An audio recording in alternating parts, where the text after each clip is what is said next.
Welcome back to another episode of the Health Priority Podcast, sponsored by eClinic Africa. In our last episode, we talked about one of the most common cardiovascular disease, one of which is hypertension. This condition affects millions of people worldwide. Today, I am joined by Dr. Maron Bartlett Mingo, who is a past student of University of Ghana Medical School. Dr. Bartlett, thank you for joining us today. I really cherish the opportunity to be here this morning to speak about the topic hypertension. And I believe that it's a pressing issue in the Ghanaian population today. About 1 out of 4 adults has hypertension. And it used to be an issue of the elderly. But I've come to realize that a lot of young people are beginning to have the disease. Yes. So I know that hypertension is also called the silent killer. Most of our mothers will say blood pressure, BP. Yeah. So when we talk about hypertension, like what do we mean by that? So, what is hypertension? I would like to start with some basic anatomy. So, inside the human body, we have the heart, the blood vessels, and the blood. I like to liken the heart to a polytank, right? Okay. Which is connected to a pipe with hose, and this hose flows to various houses. You understand? So, the polytank is the heart. The blood vessels are the hose. Then our organs in the body are the houses. And the heart contracts to pump blood to all parts of the body, right? Through the blood vessels. When the heart contracts, the blood flows to the blood vessels. There's a certain pressure that the blood exerts on the blood vessels, specifically the arteries. The arteries are also going to transport blood to our organs, right? Okay. Yes. So this force or pressure that the blood exerts on the arteries is what's known as blood pressure. You understand? And God in his marvelous wisdom has designed the arteries in such a way that when there's increased blood pressure, the body has its own way of adapting, right? But when the pressure in the blood goes up, it causes a number of issues. It's like holding the hose of the pipe, the end of the pipe, right? Then you exert the pressure on the tip. Realize that the water tends to go farther away. And when somebody stands in front of the water, the person might get injured, right? Not to cut you, but I know we have the diastolic and the Yeah. systolic. Yeah, we'll come to that. You come to Yes. okay. So when somebody stands in front of you, right, and you apply pressure at the tip of the hose, realize that the person feels uncomfortable. That's what happens in blood pressure. The force is just too much that the end organs, or the organs at the end of receiving this blood, they tend to be injured. And when the injury occurs, that's when people have the symptoms of hypertension. Okay. You understand? So what's the normal range when it comes to? I think it varies from ages. Yes, it varies from ages. Yeah. So from like we the Gen Zs, what's the normal Okay. range that we should have when it comes to like BP Okay, so the optimal range should be 120/80. for us? Yes, for adults. But first of all, I'd like to explain these numbers. So Okay. when you go to the hospital and the nurse is taking your vitals, right, and she's taking your blood pressure, you see two numbers in a fraction form. The first number you see is the systolic blood pressure. That is the force the heart contracts with to pump blood to all parts of the body. That's the first number, the numerator. Then the second number is the denominator. That's the diastolic blood pressure. So when the Okay. heart finishes contracting, it's going to relax and fill up with blood. When it's relaxed and filling up with blood, that's what gives you the diastolic blood pressure. Okay, You so understand? we have Yes. the systolic and the diastolic, or Yes. is it diastolic and The systolic? systolic and diastolic Okay, so which one is the comes normally reads the higher range is the systolic. is a So as systolic. I said, the heart is going to contract and pump blood to all So parts of the body. okay, so that Yes. means the systolic, does it have like a normal range? So optimal blood pressure should be 120, Okay. right? Diastolic would be 80, Okay. right? We say somebody has hypertension when the blood pressure is above 140/90 millimeters of mercury. So okay, then that means with older women from, let's say, who are like 60 and above, and they read, let's say, 130 90, is it normal for Yeah, them? that's normal, Is fairly it normal. is it because of their age? Yes. So Okay. we will come to understand that once somebody is growing, right, their risk increases for Yeah. hypertension. Okay. So as I was saying, we've explained the numbers, right? We have various classifications of hypertension. We have primary hypertension, Oh, okay. we have secondary hypertension, right, and Okay. other subtypes. So primary hypertension is a form of hypertension. Let's say, for example, somebody comes to your clinic, right? Then we take the vitals, realize that the person's blood pressure is high. Then we ask the patient certain questions, we examine the patient, then we do further investigations. Then we come to realize that the person's, like, the labs and everything are normal. It doesn't seem to be any particular cause of the increased blood pressure. When that occurs, we say that the person has primary hypertension, and it constitutes about 90% of cases, and usually occurs in the elderly people. Then we have secondary hypertension. In this form of hypertension, when the patient comes to your clinic, we take the vitals, the blood pressure is high. Then we take the history. History is the questions we ask. We examine the patients, we do further investigations, realize that there's some underlying disease process going on in the person's body, right? And that causes the high blood pressure. Oh, okay. And this form of hypertension usually occurs in the younger population. Okay. It usually occurs in the younger population. Now we come to the subtypes. The subtypes, we have white coat hypertension. So somebody comes to the hospital, then you check the blood pressure. You realize that the person's blood pressure is high. Okay. But when the person goes home and check the blood pressure, you realize that it's normal. Yes. This is because some people, when they go to the hospital and they see The doctors, machine, they the see the beeping. machine, Yeah. they tend to get like anxious and Anxious. scared. You understand? When I was a young boy and I was going to the hospital like this, I didn't like it. I thought doctors were out to get me, But now, like yeah, inject doctor. me. Yeah, you can imagine already. So yes, so that's why it's called hypertension. Yes. Then there's another one called maxed hypertension. That's the opposite of white coat hypertension. In this form of hypertension, the person comes to the hospital, you check the blood pressure, it's normal. But when the person goes home or any other place apart from the hospital, when you check it's high, that's the max hypertension. You understand? Yes.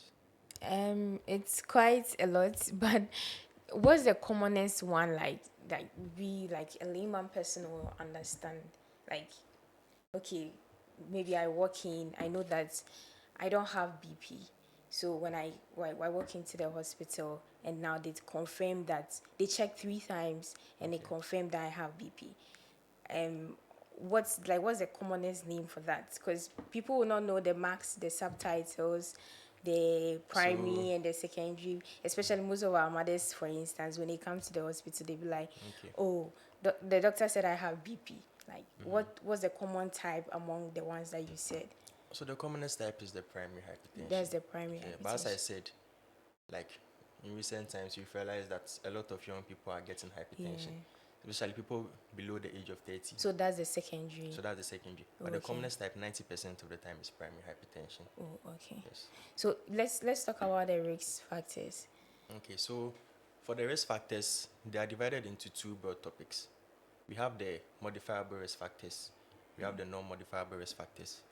So for the modifiable risk factors, there are things that we do in our everyday lives that increase our risk of getting hypertension. Do you understand? Okay. The way we live our lives, the things that we Like do, our lifestyle. our lifestyles. For the non-modifiable, then for the non-modifiable risk factors, right? Those are the risk factors that we can't do anything about. For example, the mere fact that you're a human being means that at one point in time you are going to die. You understand? Yeah. So let me start with the non-modifiable risk factors. So I spoke of age at the beginning, right? Yes. So as somebody increases in age, their risk of hypertension increases, especially when they're after the age of 65. Do you understand?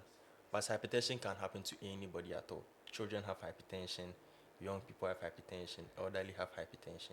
So it shouldn't be like a surprise to most of our elderly mothers out there, Yes. because sometimes they will say that, oh, I don't have BP, but when I came to the hospital, the doctor is telling me that I have BP. So they should understand that probably age is a factor that Exactly. leads them to getting this hypertension. Yes.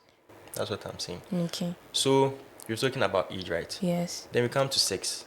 So generally, males are more affected with hypertension. right? Below the age of 65, males are more affected with hypertension.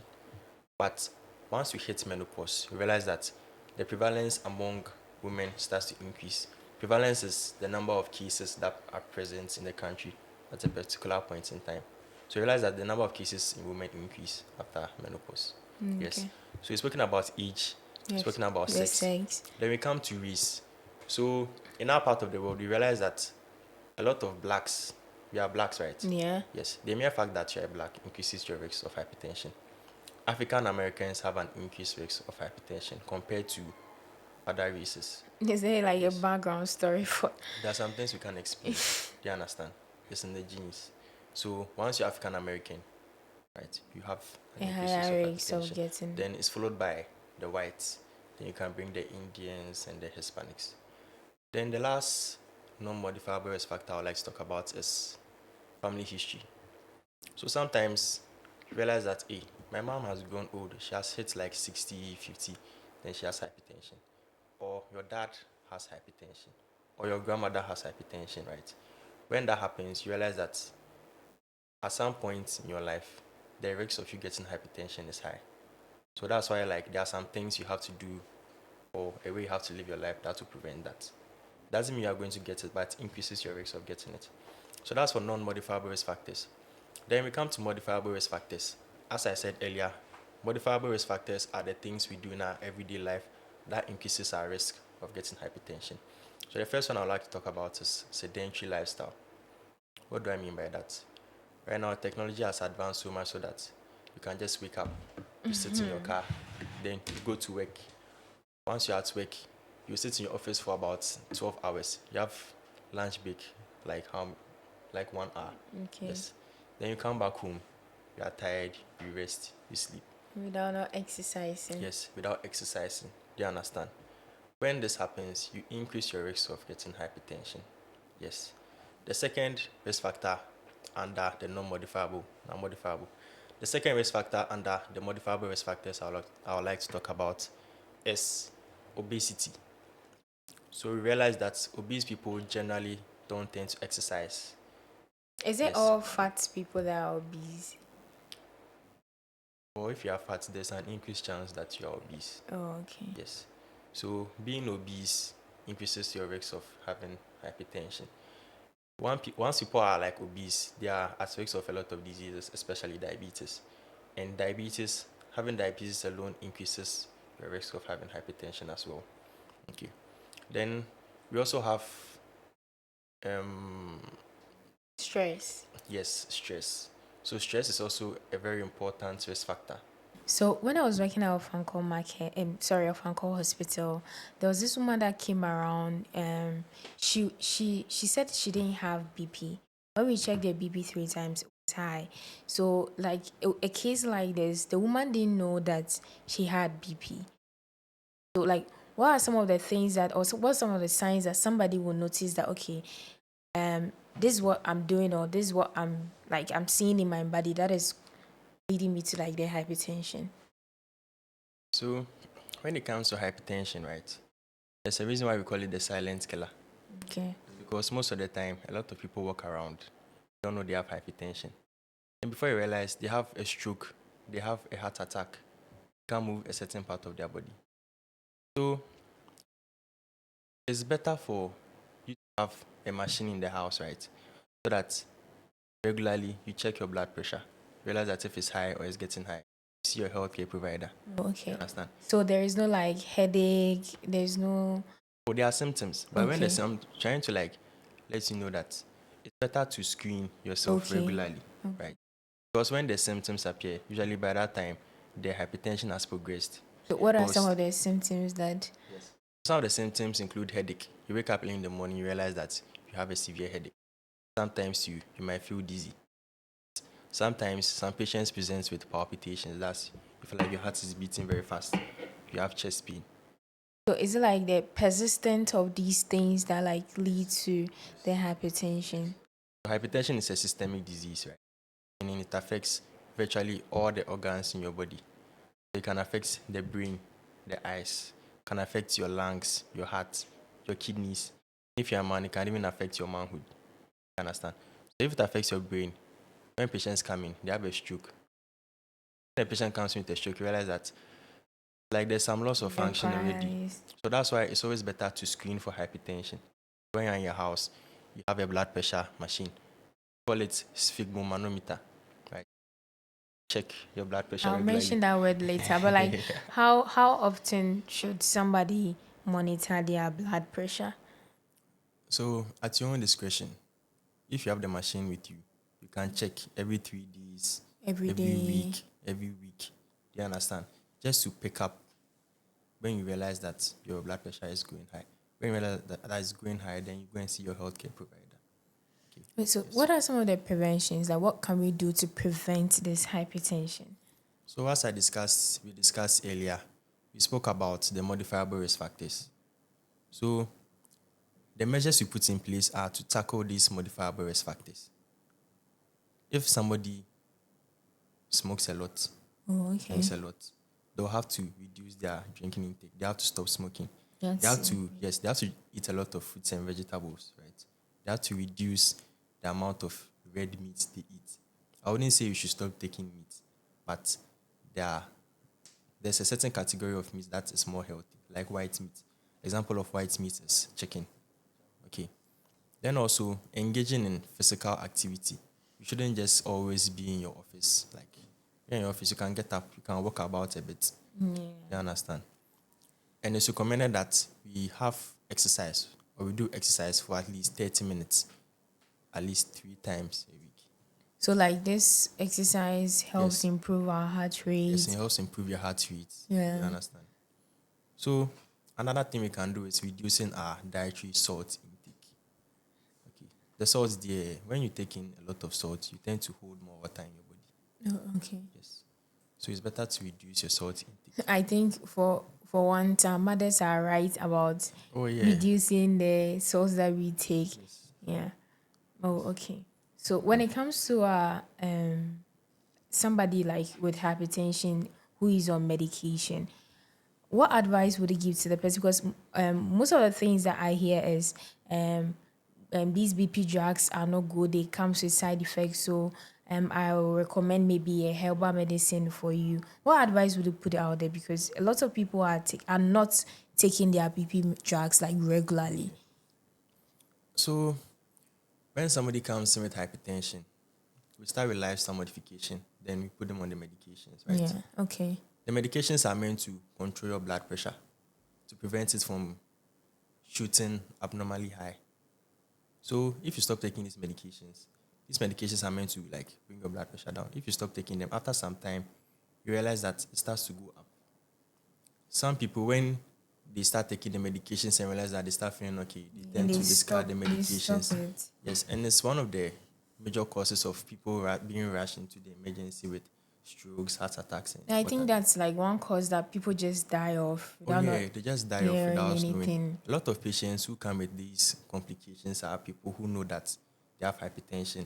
We've put them on medications, but they prefer to take herbal medications and disregard the need to take the. And You understand? to add to it, like I think now in the hospitals we have doctors who are in charge in like prescribing herbal medicine. So if I am a patient and I want like I want to take in the herbal medicine, I think it's best that I go to the hospital and see Oh a yeah, specialist in that. definitely. If I don't want to take the foreign ones, I can go opt for the herbal ones Well, if the herbal is prescribed by your doctor, by a doctor. yeah, but there are certain recommended medications we give to patients who have hypertension. You But is understand? herbal like remedies really like good for hypertension? So the problem with most herbal medications out there is that they tend to cause kidney damage. Oh yeah. You understand? Now the kidney is responsible for removing. Like waste, yes. Yes. So if your kidneys are destroyed, the waste is going to accumulate in your body. It's going to be deposited in your organs. It's going to cause a lot of problems. You understand? So that's why we always recommend patients to stick to their medications.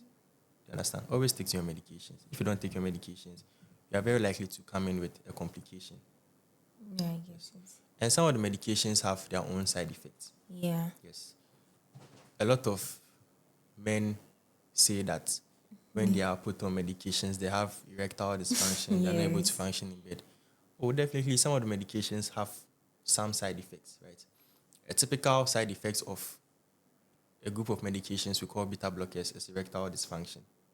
So when you're taking your medications and you realize that you're having these problems, you have to immediately go to your healthcare provider so that they Okay. alter the medications or they change the medications for you. So I think even if you are being diagnosed of the hypertension, it's still like it's good to like have come for reviews to Yes. know if the medication is Yes. like doing good for your body or not, right? Exactly. So usually when you put the patients on medications, we follow them up. So we let them come to the clinic, the cardiology clinic. Oh, You these are understand? mothers, they don't want to come. I always have a fight with my mother Oh, because I will tell her that don't combine herbal medicine with the foreign medications, yes. but she'll be like, oh, if I take it, it's good. It brings my BP down. So yeah, I think regular reviews should be Very important. created, like the awareness should be created out there for people to Exactly. know that even though you're on the BP drug, you still need to like go to the hospital regularly, check the BP, review your medications with the doctors to know Exactly. that if I'm continuing with the drug or not, right? Yeah. So to talk about the medications, like I won't say what's best, but what's the common medications that people take, like when it comes to, All right. and So is these medications are used to treat these hypertensions? yes. So when patients come in, there are a wide range of medications we can give them. They're known as antihypertensive medications, right? So we have angiotensin converting enzyme inhibitors, right? There are also angiotensin receptor blockers. Like example, like somebody will not know, like the hydro. Yeah. Yes. So angiotensin converting enzyme inhibitors, right? Yeah. We have captopril, Okay. lisinopril. I know of the nifedipine. Yes. So nifedipine is an example of a calcium channel blocker. Oh, okay. It's also used in the treatment of hypertension. Then we have beta blockers like propranolol, atenolol, No, right? these are like the common So medications these that are the most these are patients the are common on. medications that we give the patients. You Oh, okay. understand? They usually give combinations of these medications. I think this it's advised that they see the doctor Yes, so prescribe these exactly. Yes. medications for So I'm them. just mentioning like some of the medications that Are we give the very patients. common. Yes. And we also have, as I said, calcium channel blockers, right? Thank you all to our listeners for tuning in today. If you found today's episode helpful, don't forget to subscribe and follow us on all social media platforms, the Health Priority Podcast.